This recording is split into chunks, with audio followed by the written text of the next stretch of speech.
I could begin this video by saying it's been a busy few weeks for Boeing, but truly when has it not been? In the last week or so, I took a look at some new comments made by the whistleblower who alleged problems with the 787 and 777. In those new comments that aired on NBC Nightly News, he said that fatigue on the 787 could cause the planes to fall out of the skies if not addressed, and additionally, he called on the 787's production to cease with immediate effect to rectify the problems that he believes, or alleges at least, are present. The whistleblower who helped build the aircraft identified sections of the 787's fuselage that had not been produced correctly around 2 to 3 weeks ago. Notably, he focused on the improper fastening procedure that was highlighted as a catalyst. Lawyers are now backing up the claims, with several other employees saying that they've reported something similar, and data is meant to showcase that the problems have escalated. The FAA is now taking a look at the matter, first broken by the New York Times, more deeply, to understand if there is truly any substance behind this. Furthermore, the man behind the allegations is testifying at an ongoing Senate hearing into the safety culture within Boeing or lack thereof. The alleged problem identified was said to have impacted up to or over 1,000 787 units currently in service.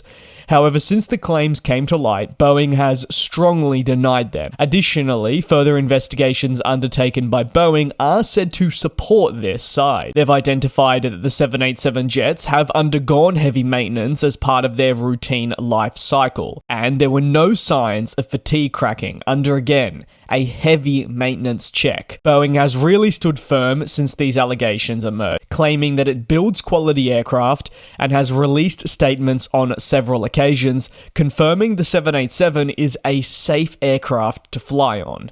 Having already conducted inspections on around 700 in-service Dreamliner jets, again this falls under the heavy maintenance checks conducted after 6 years, nothing was found out of the ordinary. While the 787 certainly hasn't been immune to difficulties, with several pauses in deliveries and production during the 2020s alone, this predominantly thanks to the FAA's investigations into manufacturing and quality flaws, Boeing really believes that what is being alleged is not true. You may have others that will argue they're hardly going to come out and say it is, but a lot of their statements backing in evidence shows that this doesn't have weight behind it. Of course, the investigations are going to run, and we'll see whether the whistleblower is true or if the story is being bent. The allegations are the latest in several incidents that have impacted the manufacturer over the last half-decade.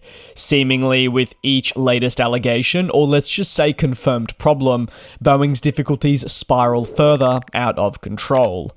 While a door blowout incident at the beginning of the year sparked these latest events, the finding of further loose bolts would identify a much more deep-rooted problem.